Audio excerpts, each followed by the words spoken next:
하나님 말씀 로마서 8장 18절에서부터 25절 말씀입니다. 우리는 지금 로마서 말씀을 계속해서 보고 있습니다. 로마서 중에서 이 8장은 가장 주옥 같은 말씀이라고 볼 수가 있습니다. 어떤 사람은 이런 얘기를 했습니다. 성경을 만약에 분실한다면, 이 세계가 성경을 분실한다면 로마서 하나만은 잊어버리면 안 된다. 로마서를 분실한다면 로마서 8장만 있으면 된다. 그렇게 로마서 8장을 어떤 신학자는 이 성경 전체에서 가장 중요한 성경이라고 그렇게 얘기를 했습니다. 왜냐하면 로마서 8장은 우리의 구원에 관한 구원론을 완성시킨 게 로마서 8장이기도 합니다. 구원의 진리가 이 로마서 8장에 담겨져 있기 때문에 그렇습니다. 로마서 8장 첫 시작이 뭡니까? 그러므로 이제 그리스도 예수 안에 있는 자에게는 결코 정죄함이 없느니라. 예수 안에 있는 사람들에게는 정죄함이 없다는 것입니다. 그리스도 안에 있는 사람들은 성령의 생명의 성령의 법이 죄와 사망의 법에서 우리를 해방시켰다. 죄와 사망의 법에서 우리를 해방시켜서 우리는 자유한 사람이 되었다는 것입니다. 그러므로 오늘 저와 여러분들은 예수 그리스도를 믿음으로 말미암아 우리 마음에 성령을 모시고 사는 사람들, 우리 안에 누구를 모시고 살아요? 성령을 모시고 사는 사람들. 할렐루야. 그러니까 내 안에 성령님이 들어와 계신가, 들어와 계시지 않은가, 그걸 보면 우리가 그리스도의 사람인지 그렇지 않은지를 알 수가 있습니다. 여러분, 성령을 모시고 사는 사람의 특권이 뭐냐면 성령의 인도함을 받는다는 것입니다. 성령의 인도함을 받는다. 우리가 살아갈 때 양심이라고 하는 것도 있어요. 양심. 양심이 뭐겠습니까? 거짓말을 하면 안 되지. 남을 속이면 안 되지. 그게 다 뭐예요? 양심입니다. 그 양심을 주장하시는 분이 누구냐? 하나님이십니다. 여러분이 양심은 있잖아요. 양심은 똑같지가 않아요. 다 다릅니다. 왜? 우리는 타락했기 때문에, 범죄했기 때문에 양심이 다 달라요. 우리가 길을 가다가 100만 원을 딱 주웠습니다. 그러면 애들이 딱 주워. 엄마, 나 100만 원 주웠어. 그러면 어떤 엄마는 이야, 횡재했다, 잘했다, 너 오늘 잘했다. 그런 엄마가 있는가 하면 안 돼. 이거는 손대면 안 돼. 주인 찾아줘야 돼. 경찰서에 갖다 줘야 돼. 엄마 양심이 달라. 한 엄마는 잘했다고 횡재했다고 그러는데 한 엄마는 손도 대지 마. 그냥 그대로 주인 찾아줘야 돼. 양심이 달라요. 그래서 우리는 가끔 뭐라고 그래요? 양심에 털났다 그러고 또 뭐라고 그래요? 양심이 썩었다고 그러기도 하고 없다고 그러기도 하고. 왜요? 사람의 양심이라고 하는 건요, 어떻게 배웠느냐, 어떻게 들었느냐, 어떻게 봤느냐, 어떻게 경험했느냐, 여기에 따라서 그 사람의 양심이 달라요. 양심이 달라요. 우리나라는 지금 좌우로 나눠져서 양심이 아주 판약에 다르잖아요. 뭐 저 천안함 사건만 하더라도 나라를 위해서 목숨을 바친 희생자들을 기억합시다. 그런 사람이 있는가 하면 어떤 사람은 말이죠, 이게 자작극이라고. 너무 달라요. 양심이 너무 달라요. 여러분, 우리의 양심이요, 선한 양심은 할렐루야, 성령님의 지배를 받는 겁니다. 하나님의 말씀으로 만들어진 양심, 하나님의 말씀으로 비추어진 그 양심을 우리는 양선이라고 그래요. 양선. 할렐루야. 우리 선한 양심. 이 선한 양심은 그리스도의 말씀에 비추어서 하나님의 말씀에 비추어서 만들어진 양심이 양선입니다. 그러나 내 생각, 내 가치관, 내 기준으로 만들어진 것을 우리는 양심이라고 합니다. 우리의 양심이 양선으로 바뀌어지는 역사가 있길 바랍니다. 여러분, 오늘 우리가 성령을 모신 사람들은 하나님의 인도를 받는다고 그랬는데, 이스라엘 백성들이 광야 40년 동안에 구름 기둥과 불 기둥으로 인도받았잖아요. 우리가 이 세상을 살아나가는데 한 치 앞을 우리가 알 수가 없어요. 한 치 앞을 알 수가 없습니다. 아파트 오른다고 그래서 아파트를 떡 샀더니 갑자기 막 1억 2억 뚝뚝 떨어졌어. 어디가 좋다고 그랬더니 그걸로 이사 갔더니 그 동네가 자꾸 이상한 동네로 바뀌네. 모범적으로 바뀌네. 우리가 한 치 앞을 모르잖아요. 어떻게 지역에 다를지. 사실은 우리 성현과 이 동네 이사 올 때 있잖아요. 우리 애들이 그러더라고요. 아빠, 우리 서울로 가 살자. 서울 가 살자 그러더라고요. 여기 서울이야. 아니야, 여기 시골이야. 봐봐, 다 밭이고 논이잖아. 애들이 이게 시골이래요. 서울 가 살자고. 여러분, 근데 우리 교회가 딱 이사 오고 났더니요, 천지개벽을 하는 거예요. 여기 지하철이 들어오고, 뭐 SBS, 뭐 여기 가르프 들어오고, 뭐 동네가요.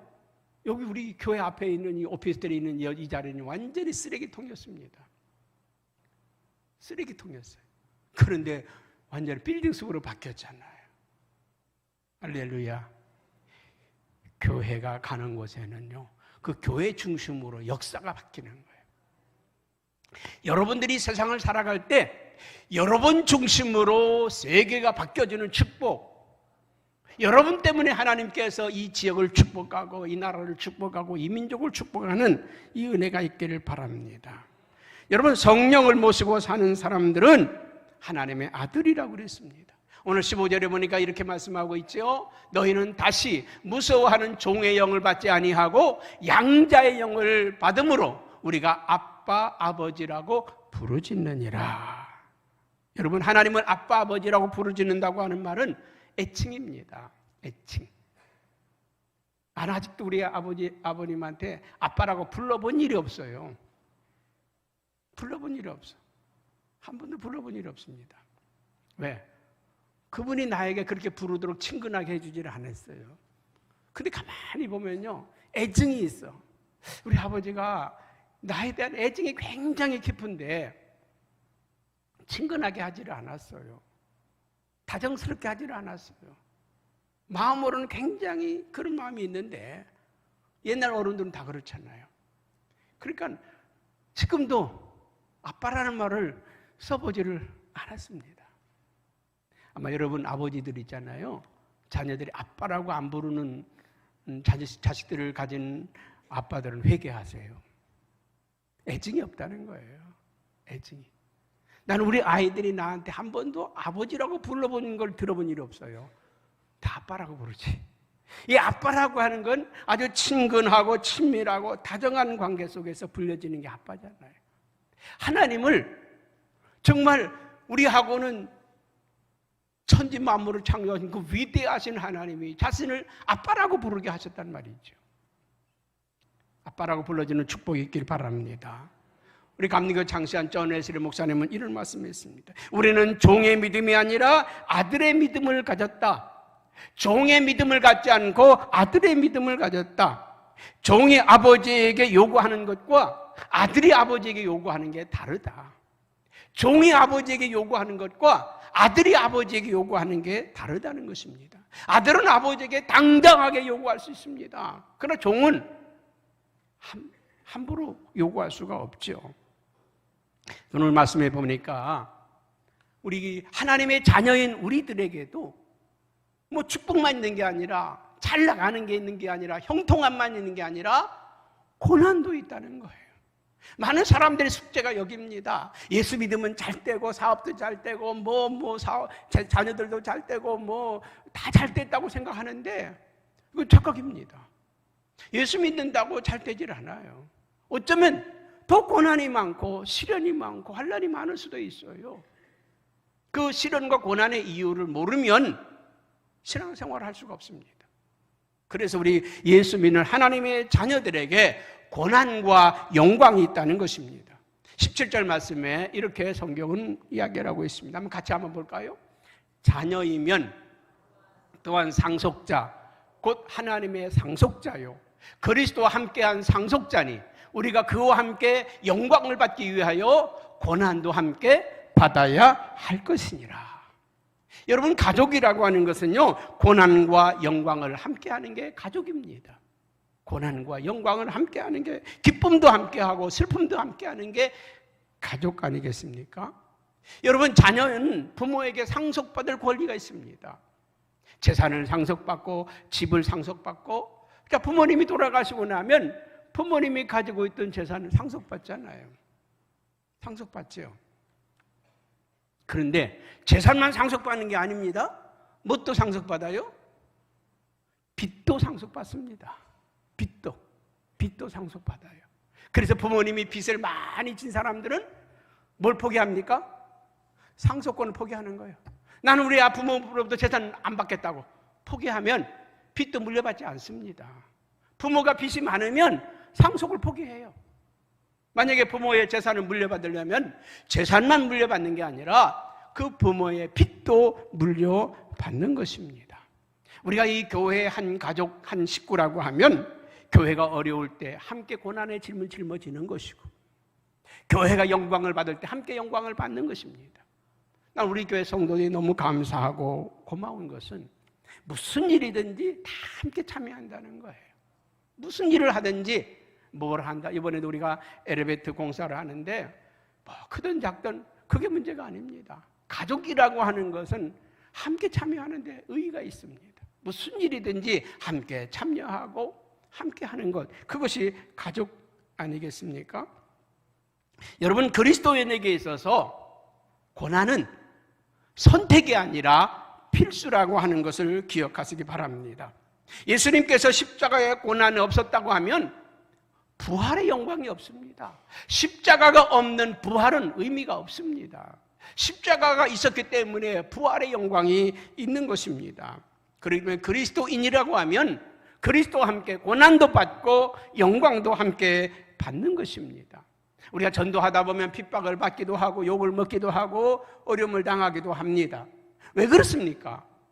우리는 개인적으로는 아무 잘못도 없는데, 핍박받을 일이 없는데 예수 전하기 때문에 그래요. 복음을 전하기 때문에 우리가 핍박을 받는 것입니다. 우리가 예수 믿는 이유 때문에, 예수 믿는다고 하는 것 때문에 고난을 받고 핍박을 받는다고 하면 하늘에서 상급이 크다고 했습니다. 주님 때문에, 예수 이름 때문에. 오늘날에도요, 저 터키라든지 뭐 인도네시아라든지 이런 나라 가면, 그래도 우리 인도네시아 선교사님이 선교 보고하면서 그런 말씀했잖아요. 종교의 자유가 있지만은 주민등록증에 종교란이 있어. 그 종교란에 나는 이슬람 교인이요, 나는 힌두교 교인이요, 나는 불교 교인이요, 기독교인이요 쓰게 되어 있어요. 나는 기독교인이라고 쓰는 동시에 그 사람이 취직하려고 주민등록증 내놓으면 기독교인이네? 안 받아. 취직 안 받아. 거래 안 해. 상관하지 않아. 그래서 자기가 기독교인이라고 하는 이름 때문에 그 사회생활을 할 수가 없다는 거예요. 그 사회에서는. 왜요? 뭐 99%가 이슬람의 나라들, 80%가 이슬람의 나라에서 기독교인들에게는 차별한다는 거죠. 그런 나라에서 신앙생활 하기가 쉽겠습니까? 어렵잖아요. 여러분, 예수 믿는다는 이유 때문에 핍박받는 건 당연하다는 거죠. 근데 저와 여러분은 너무 감사하잖아요. 예수 믿는다고 핍박받지 않는 나라에서 사는 것. 우리 예수 믿는 걸 자랑스럽게 생각하는 나라에서 살고 있다고 하는 거 너무 감사하잖아요. 여러분, 미국이라고 하는 나라는 우리보다 신앙생활 얼마나 하기 좋은 나라일까요? 천만의 말씀입니다. 우리보다 더 어렵습니다. 지난번에 트럼프가 대통령이 될 때에 미치광이가 나왔다고 사람들이 말을 했는데 대통령이 당선이 됐어요. 왜요? 그 사람이 한마디 외친 것 때문에 그래요. 나는 우리 미국 국민들이 성탄절날 메리 크리스마스 하게 해주겠다. 예수 믿는 게 자랑스럽게 되는 나라를 만들겠다. 그 말 한마디 때문에요, 미국의 보수 기독교인들이 다 밀어줬어. 왜요? 미국이라고 하는 나라 크리스마스를 메리 크리스마스라고 못하는 나라였어요. 홀리데이, 휴일이라는 거예요. 노는 날이라는 거예요. 미국이라고 우리처럼 자유롭게 신앙생활, 여러분 이 세계에서요 가장 신앙생활을 자유롭게 할 수 있는 나라가 대한민국입니다. 왜? 이 나라의 자유가 우리를 그렇게 만들어 주었어요. 저 북한 쪽 좋아하는 사람들은요, 가보세요. 마음대로 예배 드릴 수 있는가? 기도할 수 있는가? 찬송할 수 있는가? 못하잖아요. 그쪽 좋아하는 사람들은 다 갔으면 좋겠어요. 여러분, 오늘 이 우리가 누리고 있는 이 자유를 목숨 걸고 지킨 거잖아요. 6.25 전쟁에서 목숨을 걸고 이 나라를 지켰잖아요. 6.25에서 이 나라를 지켜준 그분들이 고마움이잖아요. 여러분, 예수님께서는 그렇게 말씀했습니다. 요한복음 15장 20절에 보니까 성경은 이렇게 말씀합니다. 내가 너희 중에 종이 주인보다 더 크지 못하다 한 말을 기억하라. 사람들이 나를 박해하였은즉 너희도 박해할 것이요. 예수님을 핍박했으니 예수님을 믿는 너희들도 핍박할 거다. 예수님을 핍박한 원수마귀 사단이 저와 여러분들도 핍박할 거라는 거예요. 아멘이세요? 핍박을 두려워하지 마세요.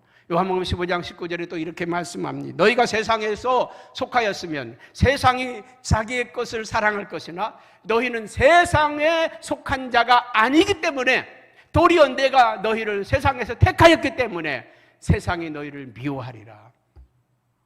우리는 그리스도에게 속했기 때문에 세상이 우리를 미워한다는 거예요. 여러분, 이 세상은 원수마귀 사단이가 지배하고 있어요. 이 원수마귀 사단이 지배하고 있기 때문에 그들이 우리를 미워한다는 거예요. 세상은 악이 성한 세상 아닙니까? 선이 이기는 세상이 아니라 악이 이기는 세상이에요. 그렇기 때문에 세상이 우리를 미워하게 되어 있습니다. 사랑하는 성도 여러분, 고난을 두려워하지 마세요. 이 고난 때문에, 시련 때문에 우리는 오히려 더 복된 삶을 살 수도 있습니다. 풍랑이 일면 그 풍랑 때문에 배는 더 빨리 간다고 그랬습니다. 이 풍랑 인연하여 이 배에 더 빨리 간다. 그렇습니다. 때로는 우리에게 고난이라고 하는 것, 시련이라고 하는 것 때문에 우리의 인격이 성숙할 수 있고 성장할 수 있고, 이 고난 때문에 더 깊은 은혜를 경험할 수 있고, 이 고난 때문에 더 큰 주님의 사랑을 깨달을 수 있다는 것입니다. 인생의 폭이 더 넓어질 수도 있다는 것입니다. 여러분, 로마서 8장 18절에 이렇게 말씀하잖아요. 생각하건대 현재의 고난은 장차 우리에게 나타날 영광과 비교할 수 없도다. 현재의 고난은 장차 우리에게 나타날 영광과 비교할 수 없다는 거예요. 지금 받는 고난, 지금 받는 시련, 그것만 생각하지 마세요. 하나님이 주실 축복, 하나님이 주실 은혜가 얼마나 큰지를 생각해 보라는 거예요. 얼마 전에 태릉 경기장을 이렇게 지나오게 되었습니다. 그걸 지나오면서 한번 생각을 해봤어요. 저 안에 있는 사람들 얼마나 고생할까. 정말 봄, 여름, 가을, 겨울 없이 집에도 제대로 못 가고 피나는 훈련을 하겠지. 어떤 마라톤 선수가 그런 얘기를 하는 걸 들어본 적이 있습니다. 너무 힘드니까 달려오는 차한테 뛰어들어가서 들이받아서 죽고 싶다는 거예요. 얼마나 고통스러운지. 달려오는 차에 치여서 죽고 싶다는 거예요. 어떤 발레리나는요, 그 엄지발가락이 다 뭉그러져가지고 발이 다 뒤틀어져가지고, 발가락이 다 뒤틀어지고 발이 뒤틀어져가지고 제대로 걸을 수가 없다는 거죠. 여러분, 그 무지막지한 훈련을 하면서 그 고생을 했지만은 월드컵에서, 올림픽에서 금메달을 받았을 때 여러분, 그동안의 모든 수고와 고생이 한순간에 사라집니다. 여러분, 몇 년 동안에 그 고생하고 수고한 게 그 면류관을 받는 순간, 금메달을 받는 순간에 볶는 녹듯이 다 사라진다는 거잖아요. 여러분 이 땅에서 수고하고 애쓰고 고생하고 힘들었던 모든 것들 주님 앞에 설 때에 주님이 우리에게 면류관을 주실 때 그 모든 그 슬픔이 고난이 봄눈 녹듯이 다 사라질 줄로 믿습니다. 오늘 본문 말씀 보니까 22절에 이런 말씀을 하고 있습니다. 한번 같이 한번 읽어볼까요? 22절 말씀 시작.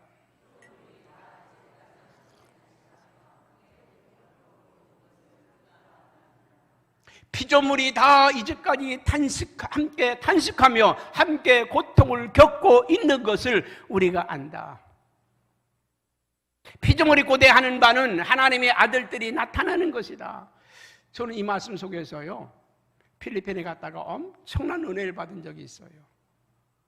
스타피시라고 하는 섬에 그 선교를 마치고 마지막에 하루 쉬러 갔었는데 그 섬에서 이렇게 하루 쉬면서 말씀을 묵상하는데 갑자기 이 말씀이 확 오는 거예요, 마음에. 피조물이 고대하는 바는 하나님의 아들들이 나타나는 것이다. 그 섬에 가면 그 코랄들이 있죠. 쫙 있는데 너무 예뻐요. 그리고 거기다가 열대어들이 파란색, 노란색, 핑크색, 별의별 물고기들이 막 거기다 빵 한 조각 가서 그냥 부스러뜨리기만 하면요, 그냥 어디서 모여드는지 샥 모여듭니다. 샥 모여드는데 개들은 빵을 먹으려고 모여드는지 모르지만 내가 볼 때는요, 목사님 오셨어요. 그리고 인사하는 것 같더라고요. 그때 하나님이 제 마음속에 주신 마음이 피조물이 고대하는 바는 하나님의 아들들이 나타나는 것이다. 얘들이 그러더라고요. 목사님 왜 이제 오셨어요? 너무 보고 싶었어요. 너무 보고 싶었어요. 피조물이 고대하는 바는 하나님의 아들들이 나타나는 것이다. 피조물들이 고대하는 바는.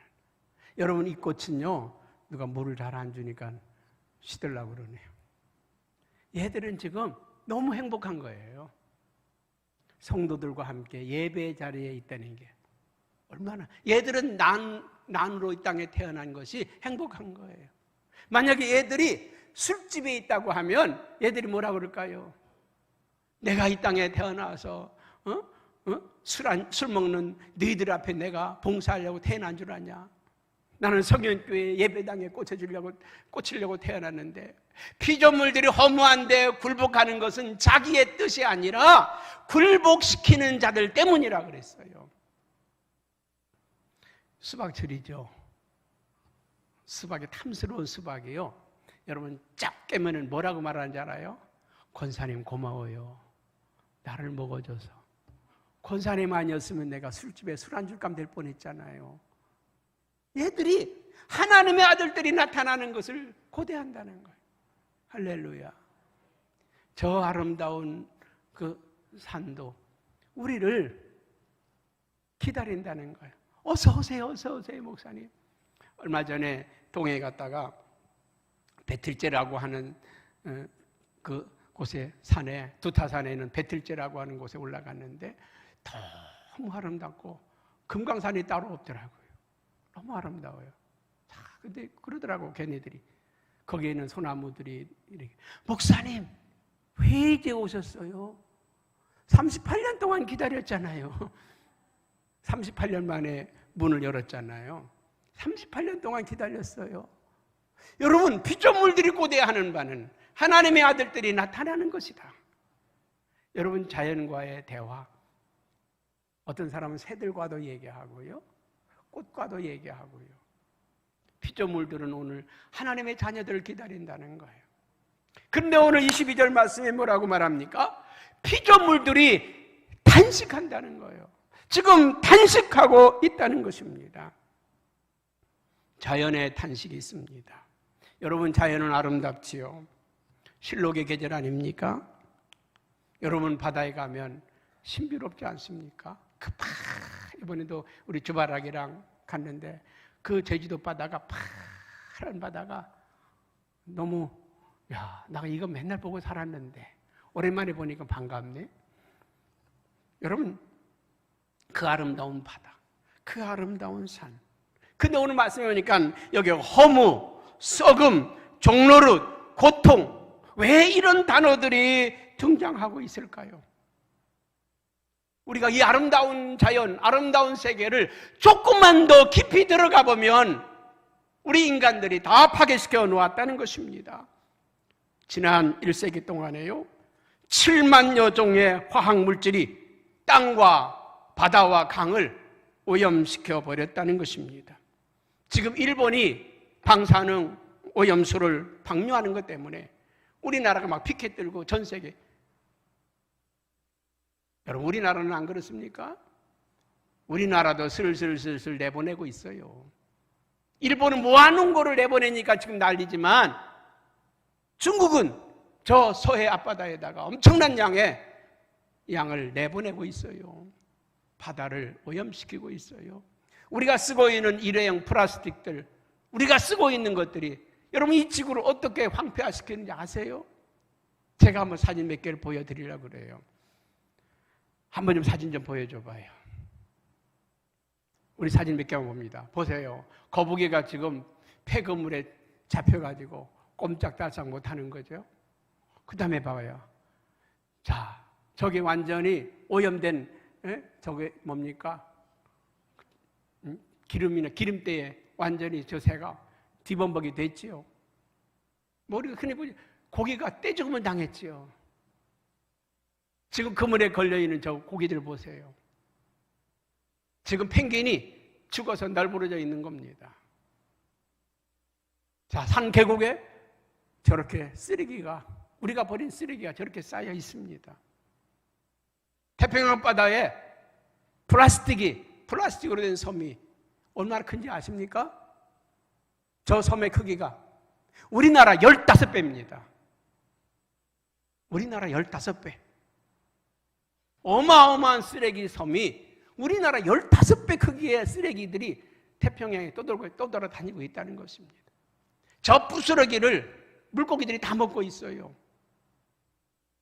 그 물고기를 우리가 먹고 있는 거죠.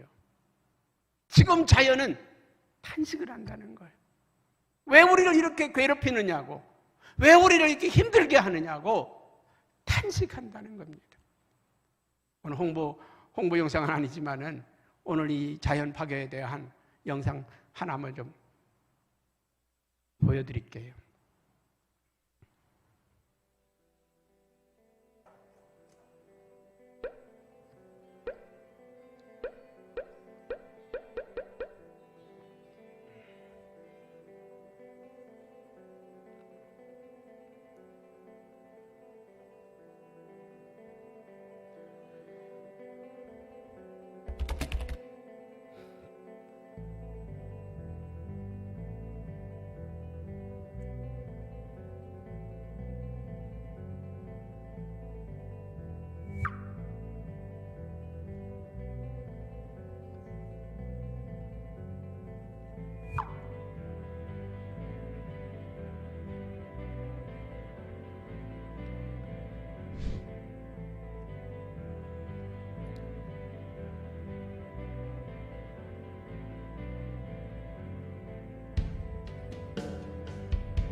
오늘 피조물들이 탄식하고 있다는 거예요.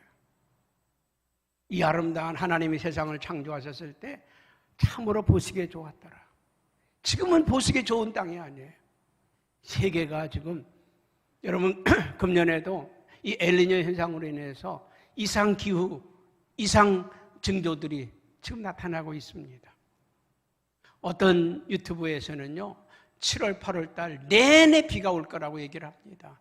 그게 맞을지 안 맞을지는 모르지만 지금 동남아시아에서는요 45도를 오르내리는 무더위, 체감온도는 53, 4도에 이른다고 합니다. 무지무지한 더위. 저 캐나다 쪽에서는 산불이 나서 온 나라를 다 태워가고 있습니다. 전 세계가 몸살을 앓고 있다는 것입니다. 여러분, 피조물들이 지금 탄식하고 있다는 거예요. 그러면 우리 사람들은 어떨까요? 우리 사람들은 편안하게 잘 살고 있을까요? 여러분, 23절에 보면 이렇게 성경은 이야기합니다.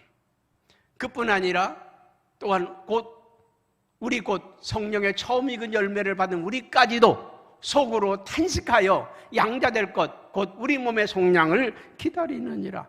성도들의 탄식이 있다는 것입니다. 예수 믿고 구원받고 은혜 받고 기쁨 충만하고 이제 평안을 얻어서 다 끝난 것이 아니라 여전히 우리에게 고통이 있고 고난이 있고 아픔이 있고 시련이 있다는 것입니다. 끊이지 않고 있다는 것입니다. 여러분, 우리는 육체를 입었기 때문에 육체를 입은 우리들이 이 땅에 살아가는 동안에는 생로병사의 고통에서 결코 자유로울 수 없다는 것입니다. 그래서 우리 인간들도 양자될 것, 예수 그리스도가 우리에게 오셔서 성령님이 우리에게 오셔서 우리를 이 고통에서 이 아픔에서 이 시련에서 자유케 해주기를 기다리고 있다는 것입니다. 사도행전 3장 21절에 만물을 회복하실 때까지는 하늘이 마땅히 그를 받아두리라. 하나님께서 우리 모든 만물을 회복시킬 때, 주님이 이 땅에 오실 때 우리의 모든 고통에서 우리를 자유케 해주신다는 거죠. 요한계시록 21장에 보게 되면 장례식 때마다 읽어드리는 설교하는 내용이 있습니다. 우리가 주님 앞에 갔을 때 그 모든 눈에서 눈물을 닦아주시고 그 고통의 짐을 벗겨주시고 이제는 안식하게 하고 평안하게 해주신다는 것입니다. 만물을 회복하실 때 주님이 오셔서 우리가 고통하고 괴로워하고 아파하던 그 모든 것들을 치유해 주시고 회복해 주실 때를 기다리고 있다는 것입니다. 우리 인간들은 질병으로 신음 고통하고 있습니다. 고통의 쓴잔을 우리가 매일매일 받고 있습니다. 실패와 좌절을 겪고 있습니다. 죄와 사망의 그늘에 앉아 있습니다. 그래서 사도 바울은 로마서 7장 24절에 그렇게 말합니다. 오호라, 나는 곤고한 사람이로다. 이 사망의 몸에서 누가 나를 건져내랴. 내가 이 고난을 겪는데 주님이 나를 건져주시지 않으십니까? 그 말이죠. 어떤 분은 그런 기도합니다. 내가 이렇게 고통스러운데, 내가 이렇게 힘든데, 내가 이렇게 괴로운데 주님은 뭐 하십니까? 주님은 내 기도 듣기는 하십니까? 그렇게 고백하는 사람들이 있습니다. 여러분, 그래서 시편 기자는 숨어있는 하나님이라고 그렇게 고백을 합니다. 그런데 여러분, 오늘 성령님이 탄식한다는 거죠. 저와 여러분들을 바라보시면서 탄식한다는 거예요. 26절에 뭐라고 말합니까? 건너가서 봅니다. 26절 보면은 시작.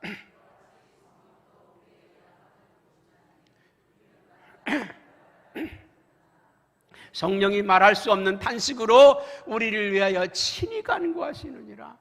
우리가 힘들어하고 우리가 괴로워하고 우리가 낙심하고 탄식할 때에 성령님은 우리를 바라보면서 탄식한다는 겁니다. 비탄이 아니라 너 왜 그렇게 힘들어하니? 너 왜 그렇게 어려워하니? 너 왜 그렇게 절망하고 있니? 내가 너를 도와줄게. 여러분, 자식이 힘들어할 때 부모님 뭐라고 합니까? 왜 힘들게 그렇게 사냐? 내가 왜 그렇게 어렵게 사냐? 내가 너를 도와줄게. 다시 일어나봐. 다시 사업해봐. 여러분, 우리가 연약할 때 도와주시는 분이 있다는 거예요. 우리가 넘어질 때 일으켜 주시는 분이 있다는 것이죠. 우리에게 힘이 되어주시는 분이 있다는 것입니다. 그분이 누굽니까? 성령님이십니다. 여러분, 미국 백화점왕 펜이라고 하는 사람은 목사의 아들로 태어나서 그 사업을 하다가 실패를 했습니다. 그 절망과 어려움 가운데서 목숨을 끊으려고, 자살하려고 그렇게 하고 있었습니다. 정신병자가 됐어요. 그래서 병원에 입원하게 되었는데, 아주 그냥 특별히 이제 독방에, 하도 정신분열증이 심하니까 독방에 가두는 시세까지 이었습니다. 어느 날 좀 나아졌을 때 어디에선가 찬송 소리가 들립니다. 그 찬송 소리가 들려서 그냥 마음이 끌려서 따라가 봤어요. 그 조그마한 방에서 몇몇 사람들이 예배를 드리고 있었습니다. 그들이 부르는 찬송이 그런 찬송이었습니다.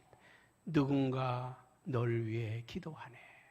누군가 널 위해 기도하네. 그 순간에요, 자기도 모르는 사이에 누군가가 자기를 이렇게 안아주는 느낌을, 감싸주는 느낌을 받게 되었습니다. 따뜻한 온기를 느꼈어요. 나 혼자가 아니네. 나 외롭지 않네. 그리고 눈물을 흘리면서 그렇게 바쁘게 살았던 자신을 돌아보게 되었습니다. 그래, 우리 아빠가 목회할 때 내가 그렇게 찬송하고 찬송 인도도 하고 기도도 열심히 하고 말씀도 열심히 받지. 그런데 돈을 벌겠다고 사업을 하면서 믿음도 잃어버리고 하나님도 잃어버렸어. 하나님, 저를 도와주세요. 예, 믿음으로 살아보겠어요. 그리고 다시 그가 회복이 되어서 미국의 백화점 왕 페니가 되었다고 하는 이런 일화가 있습니다. 여러분, 누군가가 우리를 도와주셔요. 누군가가 우리의 힘이 되어주십니다. 누군가가 우리를 이끌어가고 계십니다. 그분이 성령님이십니다. 그분이 탄식한다는 거예요. 너 왜 혼자 그렇게 낙심하냐? 내가 왜 혼자 절망하냐? 내가 널 도와줄게. 내가 널 도와줄게. 우리는 성령님의 도우심을 받을 때 진정한 그리스도인입니다. 우리 혼자 하는 게 아니에요. 우리 한번 이 찬양 한번 같이 불렀으면 좋겠습니다. 우리 찬양단 그냥 그 자리에서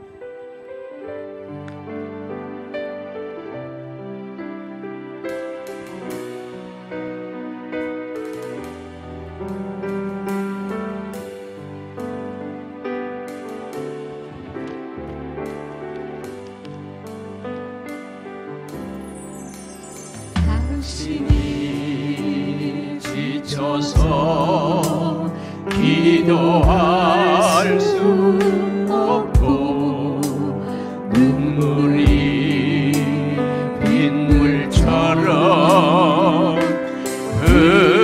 흘러내릴 때 주님은 아시네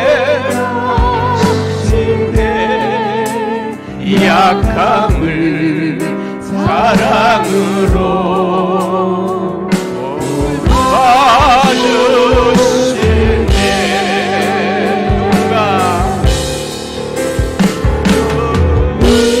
누군가 널 위하여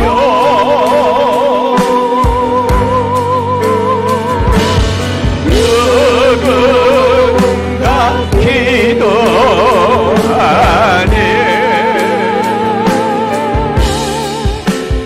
내가 홀로 외로워서 마음이 무너질 때 누군가 널 위해 기도하네.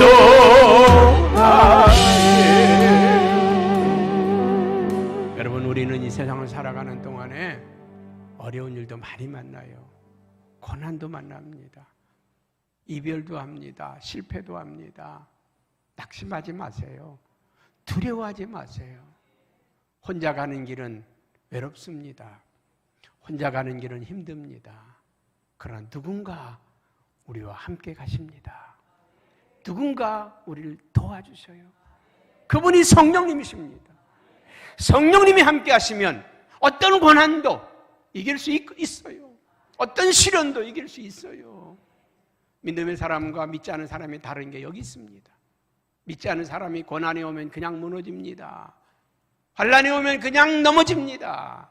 그러나 우리는 어떤 고난도 어떤 시련도 이길 수 있는 힘이 있어요.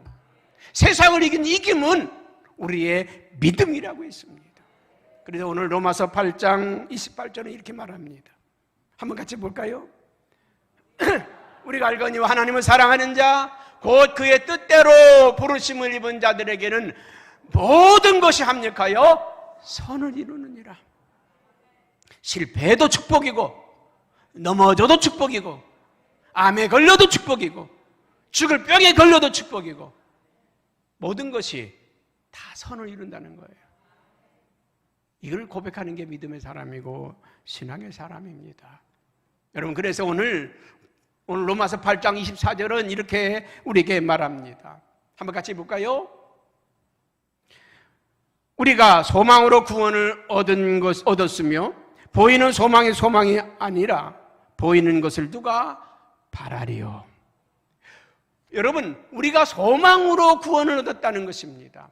소망이 보이는 소망이 아니고 보이지 않는 것이 진짜 소망이라는 거예요. 25절이 이렇게 말하죠. 25절 너무 늦다. 시작. 만일 우리가 보지 못하는 것을 바라면 참음으로 기다릴지니라. 보이는 것이 소망이 아니라는 거예요. 이 땅에서 뭐 좋은 집 사고 좋은 차 사고 눈에 보이는 그것이 소망이 아니라 우리 눈에 보이지 않는 엄청난 축복과 은혜가 있다는 거예요. 할렐루야. 그걸 바라보는 사람들, 그걸 믿는 사람들이 오늘 저와 여러분들입니다. 저와 여러분들이. 우리 아기들을 키울 때 말이에요. 엄마가 그 아이들, 여러분 갓난 아기들 뭐 할 줄 압니까? 말을 할 줄 압니까? 표현할 줄 압니까? 할 수 있는 게 뭐예요? 우는 것밖에 없어요. 할 수 있는 게 먹고 사는 것밖에 없어요. 그런데 무슨 그 애기 예쁘다고 말이죠. 맨날 똥 찌르고 오줌 싸대고 맨날 울어 제끼고 그냥 찡찡대고 잠 못 자게 만들고. 근데 뭐가 그 대단합니까? 근데 엄마들은요 똥 싸고 비비대는 그놈을 보는 게 아니에요. 야, 이놈은 장차 손흥민처럼 세계적인 축구 선수가 되겠네? 이놈은 장차 이 나라를 구원할 이순신 장군 같은 놈 되겠네? 이놈은 장차 반기문처럼 세계적인 인물이 되겠네? 그걸 보잖아요. 그게 소망입니다. 지금 보는 게 아니에요. 지금 똥 싸고 오줌 싸고 비벼대고 울어대끼고 그 모습을 보는 게 아니라 오늘 저와 여러분들이 삶의 현장에서 울고 불고 짜고 그거를 보는 게 아니라 장차 우리 앞에 펼쳐질 축복의 세계, 우리 앞에 나타날 하나님의 영광, 현재 고난은 장차 우리에게 주실 영광과 비교할 수 없다. 오늘 사도 바울은 이 말씀을 하면서 막 그냥 가슴이 터질 것 같은 마음으로 우리에게 말씀하잖아요. 저도 오늘 설교하면서 막 가슴이 터질 것 같은 마음으로. 저도 우리 손주들을 보면서 그런 생각이, 야, 우리 성현이는 할아버지가 못한 일을 네가 10배로 했으면 좋겠다. 걔가 웃을 때마다 그 참 아주 똑부러진 말을 할 때마다 그런 생각이 들어요. 너는 장차 큰 훌륭한 목사가 되겠다. 정말 아까운 인재가 되겠다. 그게 희망이잖아요. 그게 소망이잖아요.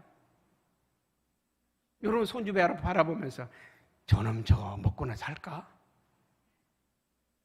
사람 구실이나 할까? 그게 소망입니까? 아니에요. 지금은 개구장이고 장난꾸러기고 아무것도 못할 것 같아 보이지만 여러분 그놈을 바라보면서 야, 너는 세계적인 인물이 되겠구나. 너는 세계적인 과학자가 되겠구나. 너는 위대한 지도자가 되겠구나. 그렇게 바라보는 부모의 마음이 소망이라는 거예요. 여러분, 모세를 낳은 요게벳은 어떻습니까? 낳자마자 그 핏덩어리를 바라보면서 요게벳은 모세의 준수함을 보았다. 아니, 핏덩어리가 뭐가 준수합니까? 그러나 그 어머니의 눈에는 준수하게 봤다는 거예요. 여러분, 장차 나타날 하나님의 영광을 바라보고 믿음으로 달려가는 것, 그게 신앙생활입니다. 여러분, 히브리서 12장 1절 2절 읽고 마치려고 합니다. 같이 한번 큰 소리를 한번 읽어봅니다. 그러므로 우리에게 구름같이 둘러싼 허다한 증인들이 있으니 모든 무거운 것과 얽매이 쉬운 것과 죄를 벗어버리고 인내로서 우리 앞에 당한 경주를 하며 믿음의 주요 또 온전케 하신 이 예수를 바라보자. 그는 그 앞에 기쁨을 위하여 십자가를 참으사 부끄러움을 개의치 아니하시더니 하나님 보좌 우편에 앉으셨느니라. 우리의 미래 상 주실 주님을 바라보며 열심히 달려가는 우리 모두 되기를 축복합니다. 기도합니다.